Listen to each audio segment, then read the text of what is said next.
तुझे कोई फल नहीं मिलने वाला। हम कल भी गरीब थे, आज भी गरीब हैं और कल भी गरीब ही रहेंगे।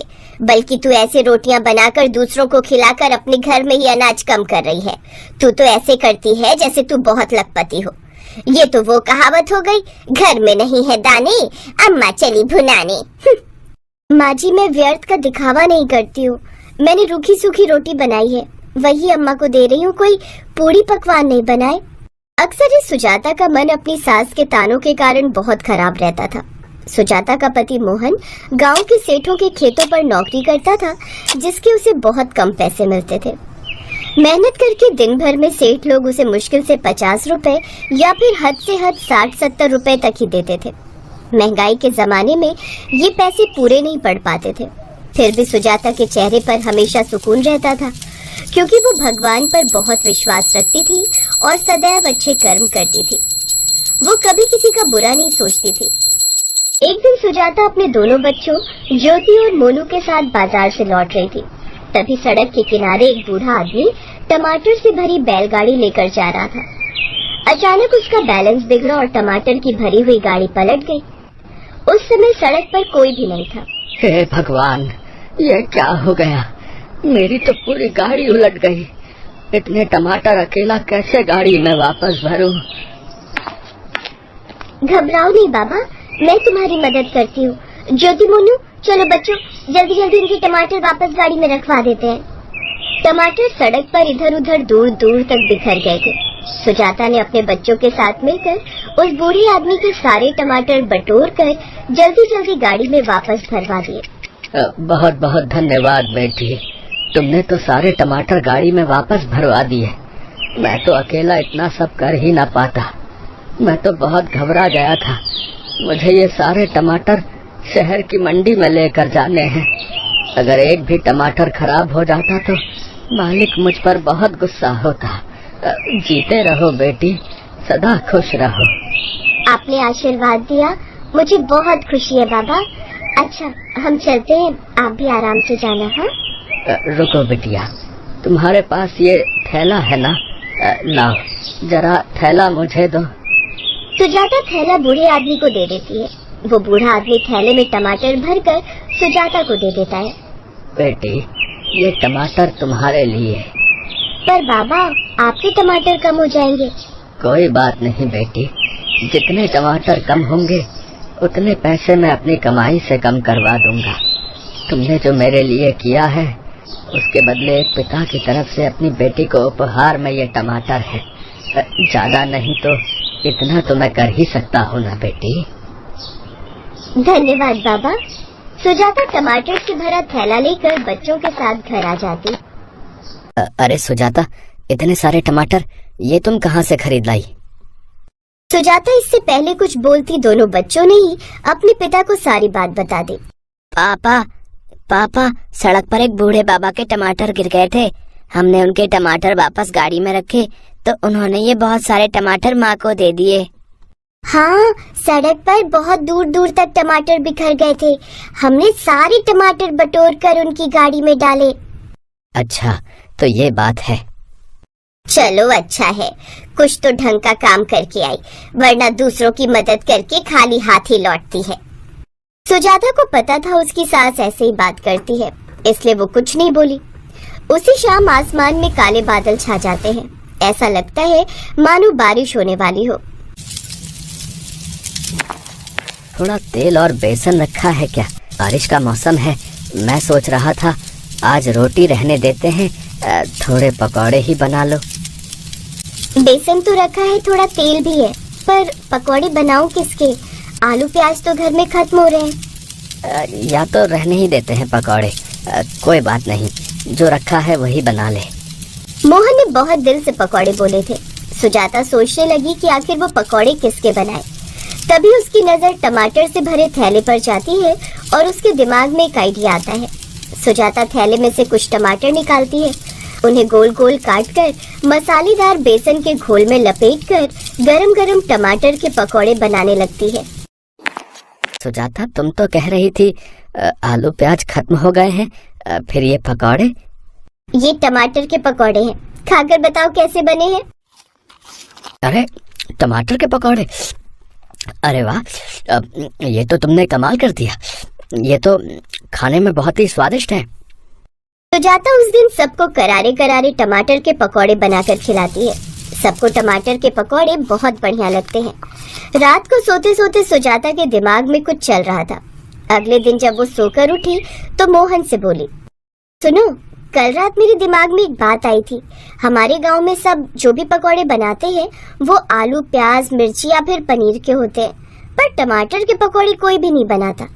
तुम भी सुबह खेत पर चले जाते हो, बच्चे भी स्कूल चले जाते हैं या फिर खेलते हैं, माँ जी भी मंदिर चली जाती हैं या फिर अपने काम करती हैं, और मैं भी घर के काम करने के बाद खाली रहती हूँ। अगर तुम मुझे हामी भरो तो क्यों ना मैं शाम के समय टमाटर के पकौड़े का ठेला लगा लूं। इससे तुम्हें मदद मिलेगी और घर में पैसों की भी दिक्कत नहीं होगी। ये देखो, घर की बहू होकर अब बाजार में पकौड़े का ठेला लगाएगी। माँ जी, गाँव की सभी औरतें कुछ न कुछ काम करने के लिए जाती हैं, और फिर मैं तो ये अपना खुद का काम कर रही हूँ। शहर में आदमियों के साथ साथ औरतें भी काम करती हैं, तो गाँव में क्यों नहीं। ठीक है सुजाता, जैसी तुम्हारी मर्जी। मुझे तुम पर पूरा भरोसा है कि तुम कुछ अच्छा ही करोगी। सुजाता की सास का मुंह बन जाता है, पर उसका पति उसका साथ देता है, और अपनी मेहनत और मोहन के सपोर्ट से वो गांव में टमाटर के पकौड़ों का ठेला लगाने लगती है। शुरू शुरू में गांव में सबने बहुत बातें बनाई, पर जब टमाटर के पकौड़े खाकर देखे तो सबकी बोलती बंद हो गई। ये तो मोहन की बीवी है ना, जिसने टमाटर के पकौड़ों का ठेला लगाया है? हाँ, लगता है नया काम शुरू किया है। सबको काम करने की पड़ी है। देख तो सही पकौड़े कैसे बना रही है। देखें तो सही कि पकौड़े बना कैसे रही है। आओ जरा।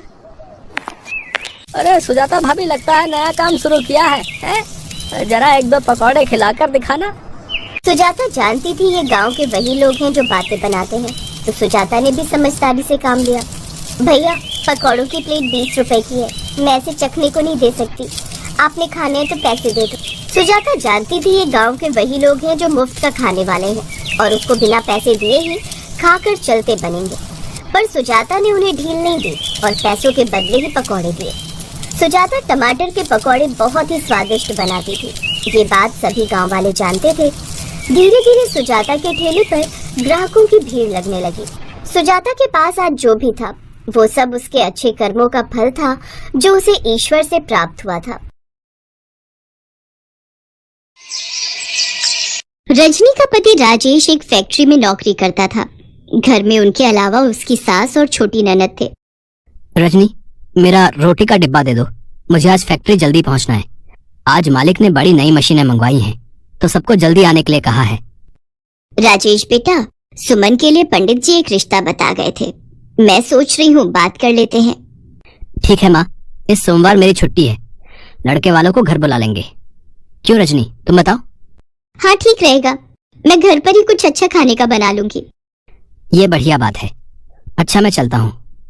राजेश और रजनी दोनों में आपसी समझ बहुत थी, इसी कारण वो दोनों अपने परिवार को भले ही कम रुपयों में पर अच्छे से चला रहे थे। सुमन को लड़के वाले देखने आ जाते हैं, उन्हें सुमन पसंद आ जाती है और 6 महीने बाद की तारीख सुमन की शादी की पक्की हो जाती है। रजनी, सुमन की शादी के लिए पैसे भी जोड़ने पड़ेंगे। हमारे पास 6 महीने का समय है। चिंता मत करो, सब हो जाएगा। मेरी शादी की सोने की चेन और चूड़ियां मैं सुमन को दे दूंगी, जेवर का काम हो जाएगा। बाकी तो अभी समय है, हम शादी के लिए जोड़ लेंगे। सुमन, तेरी रजनी भाभी सचमुच कितनी अच्छी है। हाँ माँ, मैं भी यही देख रही हूँ, वो हम सब के बारे में कितना सोचती हैं। सब कुछ ठीक चल रहा था, पर कहते हैं ना, खुशियाँ और परेशानियाँ दोनों बिना दस्तक दिए आती हैं। एक दिन फैक्ट्री में मशीन पर कपड़ा काटते हुए राजेश का हाथ उसमें आ जाता है। राजेश बुरी तरह जख्मी हो जाता है। देखो रजनी, मैंने राजेश के हाथ के लिए अपनी तरफ से जो भी पैसे देने थे वो दे दिए हैं। बाकी इसका इलाज तुम खुद करवाओ। गलती ये मजदूर खुद करते हैं और भरना हम मालिकों को पड़ता है। पर मालिक, डॉक्टर अभी 2 लाख रुपए और मांग रहे हैं। अरे कितना दूं? 1 लाख रुपए तो मैंने लगा दिए, अब मेरे बस की बात नहीं है। अपने आप करो जैसे मर्जी। फैक्ट्री का मालिक बहुत ही बेईमान निकला, उसने सारी गलती राजेश पर डाल दी। रजनी के पास अपने जेवर बेचने के अलावा कोई चारा नहीं था, उसने अपनी पाई पाई राजेश के इलाज में लगा दी। 1 महीने बाद राजेश को हॉस्पिटल से छुट्टी मिली और वो घर आया, पर अभी भी राजेश का हाथ ठीक नहीं था और घर में कोई कमाने वाला भी नहीं था, इसलिए पैसों की परेशानी शुरू हो गई। उधर सुमन की शादी के दिन भी नजदीक आ रहे थे। सब कैसे होगा कुछ समझ नहीं आ रहा। सुमन की शादी को 4 महीने बाकी रह गए हैं। माँ जी आप चिंता मत करो, जब तक मैं इस घर में हूँ इस घर पर कोई आंच नहीं आएगी। मैं काम करूंगी माँ जी। पर रजनी, तुम क्या काम करोगी? कोई ना कोई काम मैं ढूंढ लूंगी। कोशिश करने से सब काम हो जाते हैं। रजनी रोजाना ही काम की तलाश में घर से निकलती थी। एक दिन चलते चलते उसे प्यास लगी। उसने एक टमाटर सूप की दुकान देखी।